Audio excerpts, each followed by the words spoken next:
جناب مولانا حامد محمد خان صاحب سرپرست حلقہ SIU تلنگانہ۔ بسم اللہ الرحمن الرحیم۔ نحمده نصلی علی رسولہ الکریم وعلی آلہ واصحابہ اجمعین، اما بعد، فقال اللہ تعالی فی قرآن المجید: اعوذ باللہ من الشیطان الرجیم، بسم اللہ الرحمن الرحیم۔ کنتم خیر امۃ اخرجت للناس تأمرون بالمعروف وتنہون عن المنکر وتؤمنون باللہ۔ صدق اللہ العظیم۔ محترم جناب بیرسٹر اسد الدین اویسی صاحب، مہمان خصوصی، جناب حافظ سید محی الدین شاکر صاحب، نیشنل سیکریٹری جماعت اسلامی ہند، جناب ڈاکٹر طلحہ فیاض الدین صاحب، صدر حلقہ student Islamic organisation of India Telangana, Mohammed Qiyam Uddin sahab, secretary حلقہ SIO Telangana, doctor Zubair Ahmed Khan sahab, convener و سٹی پریزیڈنٹ، جناب محمد اظہر الدین صاحب، جناب MN بیگ زاہد صاحب، سیکریٹری حلقہ جماعت اسلامی ہند، جناب حافظ محمد رشاد الدین صاحب، ناظم شہر جماعت اسلامی ہند گریٹر حیدرآباد، بزرگوں، دوستوں، عزیز نوجوان ساتھیوں، قابل احترام ماؤں، بہنوں، بیٹیوں، SIO کی اس اسٹیٹ کانفرنس کو دیکھنے کے بعد جو 2 روز سے آپ حضرات کی مصروفیات رہی، جس میں پروفیشنلز، انجینئرز، ڈاکٹرز، دینی مدارس کے طلباء اور بچوں کے جو پروگرامز ہوئے، اور جو ایک عظیم الشان آپ نے یہاں ایگزیبیشن کا انعقاد کیا، یہ سب دیکھنے کے بعد مجھے علامہ اقبال یاد آئے۔ علامہ اقبال علیہ رحمہ نے کہا تھا کہ عقاب روح جب بیدار ہوتی ہے جوانوں میں، عقاب روح جب بیدار ہوتی ہے جوانوں میں، نظر آتی ہے ان کو اپنی منزل آسمانوں میں۔ تو یہ وہ نوجوان ہیں، اور کانفرنس کا عنوان ہے تبدیلی، چینج۔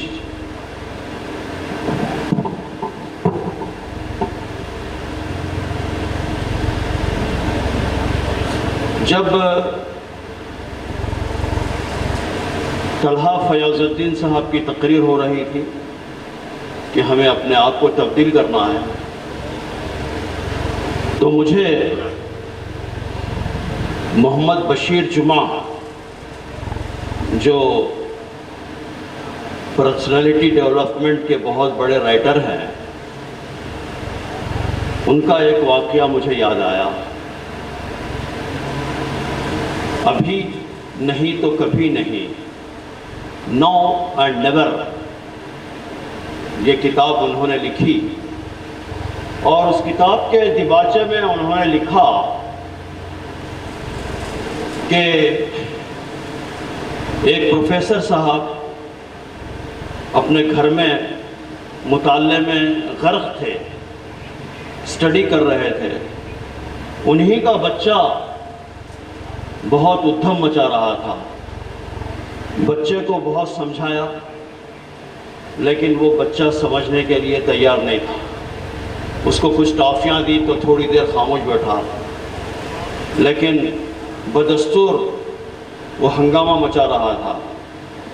تو پروفیسر صاحب کو ایک ترکیب سوجھی کہ ٹیبل پر ایک پرانا اخبار رکھا ہوا تھا اور اس اخبار میں دنیا کا نقشہ چھپا ہوا تھا۔ تو بچے کو قریب بلایا اور بلا کر پروفیسر صاحب نے کہا کہ بیٹے دیکھو، یہ دنیا کا نقشہ ہے اور میں اب یہ نقشے کو پھاڑ رہا ہوں۔ بچے کے سامنے دنیا کے اس نقشے کو پھاڑ دیا اور اس کے بعد بچے سے کہا کہ یہ گم ہے اور یہ پیپر ہے، بازو والے کمرے میں بیٹھ کر تم یہ دنیا کا نقشہ تم ٹھیک کر دو۔ تو بچہ گیا، گھنٹے ڈیڑھ گھنٹے میں دنیا کا نقشہ ٹھیک کر کر لے آیا اور کہا کہ ابو دنیا کا نقشہ ٹھیک ہو گیا۔ تو پروفیسر صاحب بہت پریشان ہوئے، آخر یہ اتنا مشکل کام اتنی آسانی سے یہ کیسے کر لیا۔ اسے قریب بلا کر پوچھا کہ بیٹے یہ کام تم نے کیسے کیا؟ تو بچے نے کہا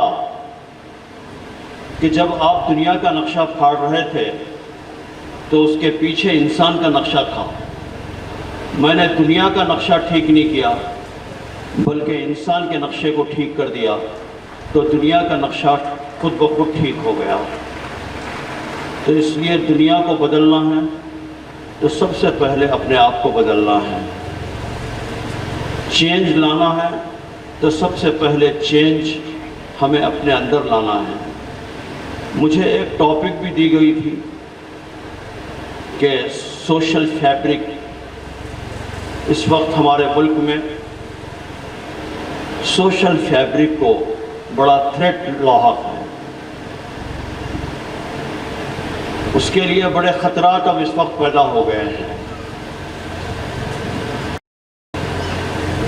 بھارت میں فرقہ واریت اور فرقہ وارانہ فسادات کی 200 سال پرانی تاریخ ہے۔ کبھی مندر مسجد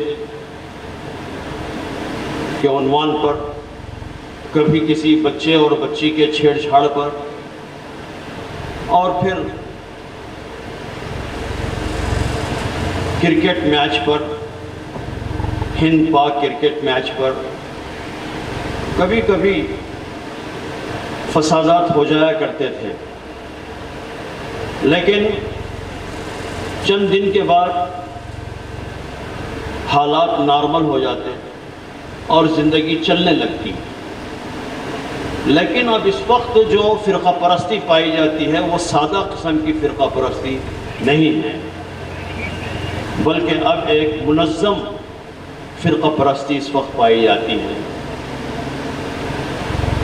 اس کے لیے سب سے پہلے بستیوں کا، آبادیوں کا، محلوں کا پولرائزیشن کیا گیا۔ بستیاں اور آبادیاں پہلے الگ کی گئیں، اب اس وقت دونوں بستیوں اور آبادیوں کے دنیایں الگ الگ ہیں۔ یہاں کیا ہوتا ہے انہیں نہیں معلوم ہے اور وہاں کیا ہوتا ہے انہیں نہیں معلوم ہے۔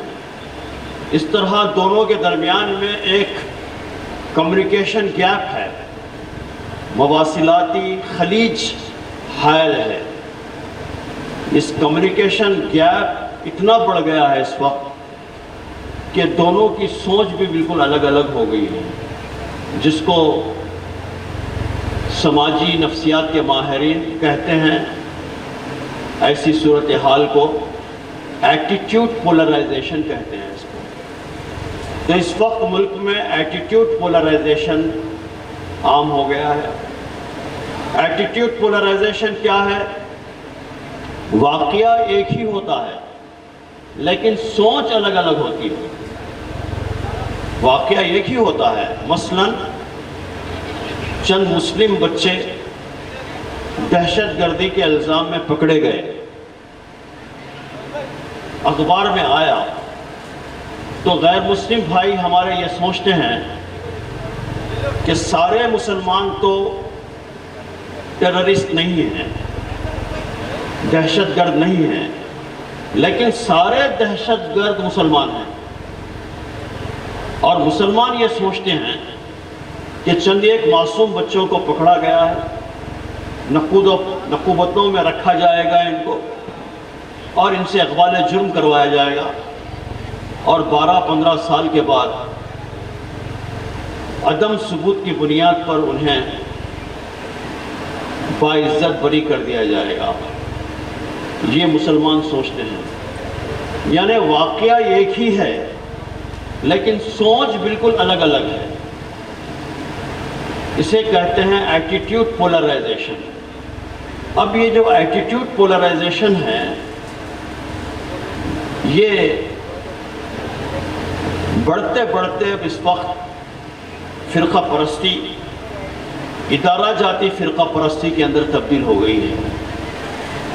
ادارہ جاتی فرقہ پرستی، فرقہ پرستی انسٹیٹیوشنل کمیونلزم کے اندر تبدیل ہو گئی ہے، یعنی فرقہ پرستی اور فرقہ وارانہ ذہنیت چند ایک لوگوں میں نہیں ہے، بلکہ سول سروس، پارلیمانی ادارے اور قانون ساز ادارے، بیوروکریسی، عدلیہ، پولیس، سیکورٹی فورسز، علم و دانش کے مراکز، تحقیق کے مراکز، نظام تعلیم، میڈیا، تجارتی اداروں اور NGOs، سول سوسائٹی میں یہ فرقہ پرستی سرائیت کر گئی ہے۔ تو اس سے ہمارا اس وقت مقابلہ ہے، اور یہ مقابلہ کیسے کیا جا سکتا ہے؟ سماجی سطح پر فرقہ پرستی کا مقابلہ کیسے کیا جا سکتا ہے؟ اس کا جو مؤثر طریقہ ہے وہ دونوں فرقوں کے درمیان میں تعلقات کو استوار کرنا ہے۔ جو کمیونیکیشن گیپ ہے وہ کمیونیکیشن گیپ کو دور کرنا ہے۔ جو روشنی آپ کے پاس ہے آپ ان کو انگیج کر کر اور اپنے کیس کو ان کے سامنے رکھنا ہے، ان تک اپنے پیغام کو پہنچانا ہے۔ کسی نے آپ کے سلسلے میں بہت سی بری باتیں کہیں اور آپ کی شخصیت کے سلسلے میں بہت گمراہ کر دیا، اور اس نے تھوڑی دیر کے لیے اسے تسلیم بھی کر لیا، لیکن آپ کی ملاقات اس سے ہوئی چند دن کے بعد، ملاقات ہونے کے بعد اس کی رائے بدل گئی، کہا کہ اب تک میں جو باتیں سنا ہوں وہ بالکل غلط ہے، اس لیے کہ آپ ایسے نہیں ہیں۔ یہ رائے کیسے بدلی؟ ملنے سے بدلی، کانٹیکٹ سے بدلی، ملاقات سے بدلی، کمیونیکیشن سے بدلی، انگیجمنٹ سے بدلی۔ اس لیے فرقہ پرستی کے سدباب کے لیے انگیجمنٹ بہت ضروری ہے، کمیونیکیشن بہت ضروری ہے۔ مشہور ماہر سماجیات ہیں پروفیسر اشتوش ورنی، یہ امریکہ کے براؤن یونیورسٹی کے اندر پروفیسر ہیں، اور ہندوستان میں فرقہ وارانہ تعلقات پر ان کی بڑی تحقیقات ہیں، اور تحقیقات کے لیے وہ بہت مشہور اور معروف بھی ہیں۔ ورشنی صاحب نے ان علاقوں کا گہرا مطالعہ کیا جہاں فرقہ وارانہ کشمکش کم پائی جاتی ہے، اور اس کا موازنہ، کمپیریزن ان علاقوں سے کیا جن علاقوں کے اندر فرقہ وارانہ کشمکش بہت زیادہ پائی جاتی ہے۔ مثلا انہوں نے جو فرقہ وارانہ کشمکش بہت کم پائی جاتی ہے، کیرلا کے کیلیکٹ کا انتخاب کیا انہوں نے۔ اور فرقہ وارانہ کشیدگی جہاں پر زیادہ پائی جاتی ہے، یو پی کے علی گڑھ کو انہوں نے منتخب کیا اور انہوں نے بتایا کہ کیلیکٹ کے اندر کیرلا میں فرقہ وارانہ کشمکش کیوں کم پائی جاتی ہے۔ انہوں نے بتایا کہ 82% بچے آپس میں، ہندو مسلم بچے آپس میں کھیل کود کرتے ہیں، اسپورٹس کے اندر حصہ لیتے ہیں، اور 86% لوگ وہ ایک دوسرے کے گھروں کو آتے اور جاتے ہیں۔ پھر 82% لوگ وہ ہوتے ہیں جن کے کاروبار ان کے ساتھ میں لگے ہوئے ہیں، بزنس پر ایک دوسرے کے ڈیپینڈنٹ ہیں۔ اسی طرح سول سوسائٹی کے مختلف چیزیں جیسے کلبس ہیں، روز کلب ہے، روسٹری کلب ہے، یہ سب لوگ مل کر کیرلا کیلیکٹ میں فرقہ وارانہ منافرت کو دور کرنے کا کام کرتے ہیں۔ اور اس کے برخلاف علی گڑھ کے اندر ایسا بہت کم ہوتا ہے، جس کے نتیجے میں فرقہ وارانہ کشیدگی وہاں پر زیادہ پائی جاتی ہے۔ اس کے علاوہ فرقہ وارانہ کشیدگی کو دور کرنے کے لیے جو چیز بہت ضروری ہے وہ ہے آپس میں میل جول، آپس میں ایک دوسرے سے ملنا۔ تو اس کے لیے بھیونڈی میں 1984 میں بہت زبردست فساد ہوا تھا۔ اس فساد کے بعد وہاں پر ایک کمشنر تھے کھوپڑے صاحب، انہوں نے بھیونڈی کے اندر محلہ محلہ بستی بستی کمیٹیاں قائم کی، امن کمیٹیاں قائم کی۔ اس کے اندر ہندو، مسلمان، سکھ سارے لوگوں کو اس کے اندر انوالو کیا، اور وہ لوگ آپس میں ملتے اور حالات کا تجزیہ کرتے، حالات کا مطالعہ کرتے، چائے بسکٹ ہوتی۔ تو اس طرح یہ کمیٹیاں بہت کامیابی کے ساتھ چلتی رہیں۔ جب 1993 میں بابری مسجد کے بعد میں بامبے میں جو تاریخ کا بدترین فساد ہوا، لیکن بھیونڈی کے اندر کچھ نہیں ہوا، بھیونڈی میں اس کا کوئی اثر نہیں ہوا۔ اس کی اصل وجہ وہ کمیٹیاں تھیں جو کمشنر صاحب نے قائم کی تھی۔ تو اس کے لیے بے حد ضروری ہے کہ ہم محلہ محلہ، بستی بستی، بلکہ اپارٹمنٹ لیول پر ہم ایسی کمیٹیاں قائم کریں جس کے اندر SIO بھی انوالو رہے۔ اسی لیے جماعت اسلامی ہند نے اس دفعہ اس نے سدبھاونا فورمز، سدبھاونا منچ کے نام سے ہزاروں کی تعداد میں ایسے منچ قائم کرنے کا فیصلہ کیا۔ الحمدللہ جہاں جہاں منچ قائم ہیں وہاں پر تعلقات بہت اچھے ہیں، بہت خوشگوار تعلقات اس وقت برادران وطن کے ساتھ میں ہوئے ہیں۔ اس کے اندر کوئی دینی بات نہیں کرنا، اس کے اندر کوئی مذہبی بات نہیں کی جائے گی، اس کے اندر جو باتیں کی جائیں گی وہ سوشل پرابلمز کے اوپر گفتگو کی جائے گی، اور کچھ غلط فہمیاں اگر پیدا ہو گئی ہیں تو ان غلط فہمیوں کے ازالے کے لیے بات کی جائے گی اور آپس میں غلط فہمیوں کو دور کیا جائے گا۔ تو اگر اس طرح کریں گے تو یہ جو سوشل فیبرک کو اس وقت تھریٹ لاحق ہے اس کو منیمائز ہم کر سکتے ہیں، اور منیمائز کرنے کے لیے ہمیں میدان میں آنا بے حد ضروری ہے۔ جہاں تک تعلق پولیٹکس کا ہے وہ اپنا کام کرتے رہے گی، لیکن جہاں تک تعلق سوشل لیول کا ہے اس میں ہم بہت کچھ کنٹریبیوٹ کر سکتے ہیں۔